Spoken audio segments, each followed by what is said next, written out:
guys, ayan, grabe na talaga guys yung pananaba ko. Grabe.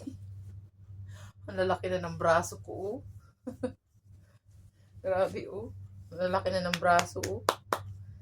Masya Allah, masya Allah. Wala na, hindi na tayo bilbila na, hindi na tayo sexy. Grabe na yung pananaba talaga. Ay, ano ba yan? Kaya kinakapoy na eh. Sobrang na yung taba.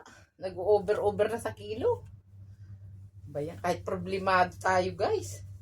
Alam nyo guys, kaya ganyan tumaba ako ng tumaba. Kahit tayo ay maraming problema. Dahil sa mga iniinom kong herbal, natanggal kasi yung siguro yung mga toxic sa ilalim ng aking tiyan. Grabe, yung mga pinaglahok-lahok kong 7 klase na kinuha ko dito sa Kuwait. Dito ko na siya binili. At saka ang ganda talaga ng cloves.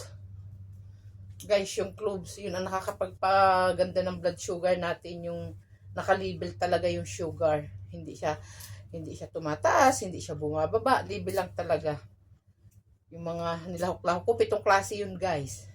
Nandun yung cloves, oregano, at saka herba buena, at saka yung sibuyas, bawang, luyan dilaw, at saka ano pa ba, limon. Yan ang pinaglahok-lahok ko araw-araw sa umaga. Yan ang aking iniinom bago kumain ng umagahan, bago kumain ng tanghalian, at bago matulog. Yan, tingnan mo naman ang nangyari sa katawan ko. Hindi na ngayon ako sexy. Siksik na sa laman.